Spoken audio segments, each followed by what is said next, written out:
안녕하십니까, 행센 오영일입니다. 반갑습니다. 오늘 제가 재밌는 얘기 하나 해드리도록 하겠습니다. 40대 중반에 건장한 남자가 있습니다. 특별한 신체 능력을 가지고 있는 사람이고요. 자전거 안장에 앉기만 하면 120km 정도를 달리고요. 런닝화만 신었다 하면은 42km 마라톤 풀코스를 완주하는 그런 정도의 건장한 남자입니다.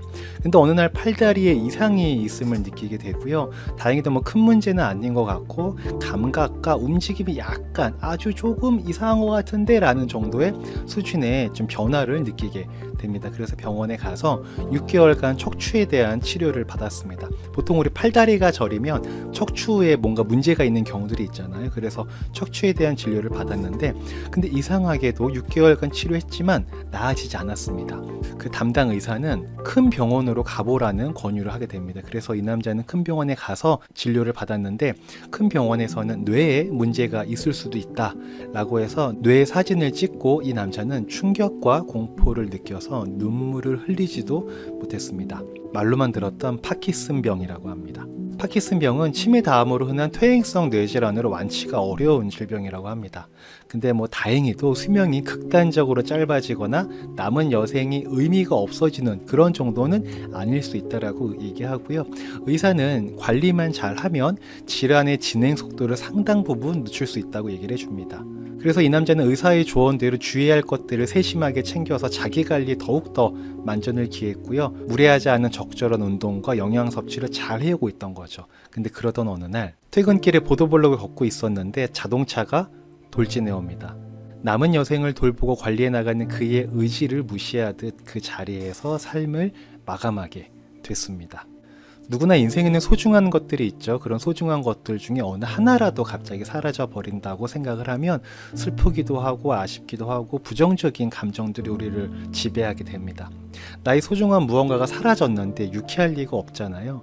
내가 소중히 여기는 것 하나만 사라져도 부정적인 감정이 들게 되는데, 근데 모든 걸, 나의 소중한 모든 걸 한 번에 잃게 만드는 게 있습니다. 그게 바로 우리가 무서워하는 죽음인 거죠. 우리는 죽음을 다들 무서워합니다. 근데 그 무서움이란 죽을 때의 신체적 고통을 무서워하는 게 아니라 죽음으로 인해서 이별하게 될 것들이 있기 때문에 우리가 죽음을 두려워하는 거 아니겠습니까? 헤어지고 싶지 않은, 누리고 싶고 즐기고 싶은 그런 순간과 사람과 대상이 우리에게는 있는 거거든요.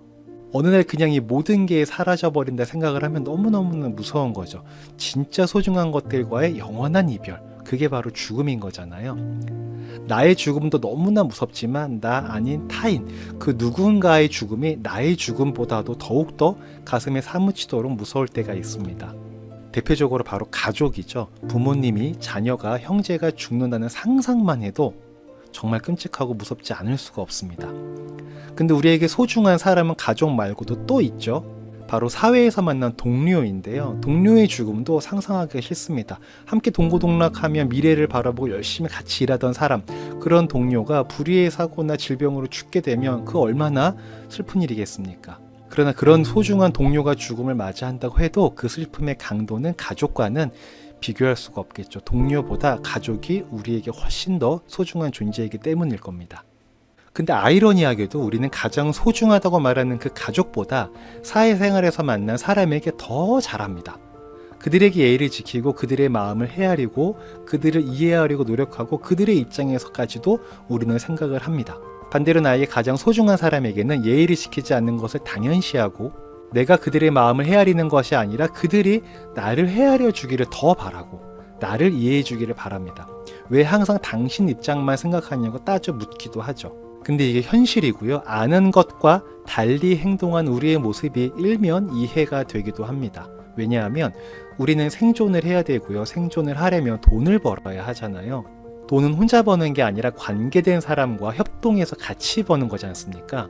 그러니까 돈 버는 일에 관계된 사람들에게 잘하는 것은 당연한 겁니다. 왜? 우리 가족의 생존과도 연관이 되어 있으니까요. 반대로 가족은 돈 버는 일과는 거리감이 있어 보이니 자연스럽게 생존과는 별개라고 느끼게 되는 경우가 있는 거죠. 그리고 때때로는 짐승과 다르게 그 가족들을 업신여기게 되는 경우도 있는 거죠. 맞아요. 이게 가족은 돈 버는 일과는 거리감이 있습니다. 저도 제 와이프가 제가 돈 버는데 큰 기여를 하지 않는 것처럼 보일 수 있거든요. 사실은 기여하는 바가 엄청나지만 표면적으로는 관계가 없어 보이는 게 문제이긴 하죠. 아무튼 뭐 이어서 얘기하자면 우리 아이도 제 아이도 제가 돈 버는 데는 기여하지 않죠. 제가 번 돈을 사용할 뿐인 거죠.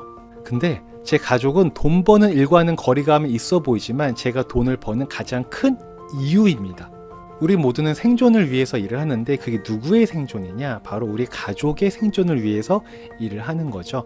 누구를 위해서도 저는 일을 하지 않습니다. 여러분은 누구를 위해서 일하시나요? 아마 누구를 위한다라는 것에 그 누구는 아마 스스로와 가족일 겁니다. 저 돈 벌게 해주는 사람, 동료들과 우리 가족이 물에 빠지면 누구를 먼저 구할까요? 여러분은 누구를 먼저 구하시겠습니까? 뭐 생각할 것도 없죠. 제 아이를 생각하면 목숨도 바칠 수 있는데 저 돈 벌게 해주는 사람에게는 미안하지만 약간 좀 택도 없는 소리죠. 저한테, 우리한테 가장 중요한 건 바로 가족이에요. 사랑하는 사람입니다. 알지만 잊고 살게 되죠. 왜? 돈 버느라 바쁘게 정신없이 하루하루 살다 보니까 그냥 그렇게 되는 거예요. 우리가 나빠서 그런 게 아닙니다. 그러니까 이렇게 소중한 걸 잊고 살았다고, 때로는 그들에게 너무 막했던 것 같다고 생각해서 스스로를 너무 형편없는 사람으로 여기지 않으셔도 됩니다. 진짜 형편없는 사람들은 이런 이야기를 들어도 아무런 감정을 느끼지 못하는데 여러분은 그렇지가 않지 않습니까? 가끔 운 좋게 이런 영상이 유튜브 알고리즘에 뜨게 되면 그냥 가족의 그 무심했던 우리의 모습만 돌아봐도 우리는 잘하고 있는 겁니다. 아무리 준비하고 대비해도 갑자기 어떻게 될 수 있는 게 우리의 인생이지 않습니까? 아까 앞서서 봤던 사례처럼 인생에서 가장 행복한 삶이란 어떤 걸까요? 임종에 미소를 띄우는 것이라고 합니다. 그리고 가장 불행한 삶은 임종에 가서 후회가 많은 것이라고 합니다. 임종에 가까워서 가장 많이 하는 후회는 사랑을 표현하지 않은 것이라고 합니다. 사랑은 표현이라는 그릇에 담아 주어야 먹을 수 있다고 하니까요. 여러분이 그분을 사랑하는 걸 표현하지 않으면 여러분의 마음은 반의 반도 전달되지 않을 겁니다. 갑자기 사라져버리면 당신을 눈물바다로, 우리 스스로를 너무나 펑펑 울게 만들 그런 사람이 다들 있으실 거예요. 그럼 일단 그 누구 못지않게 행복한 사람인 겁니다. 왜냐하면 소중한 사람이 나한테는, 우리한테는 있다는 것이니까요. 그 소중한 사람에게 말로도 행동으로도 표현하시고 그 표현이 익숙한 하루하루가 되시기 바랍니다. 이런 얘기를 하고 나서 저희 동료들의 얼굴을 보니 약간 좀 그런 생각이 들긴 하는데, 사랑합니다 동료 여러분. 자, 오늘 영상 이 정도로 정리하도록 하고요. 다음에 또 뵙겠습니다. 들어가겠습니다. 안녕.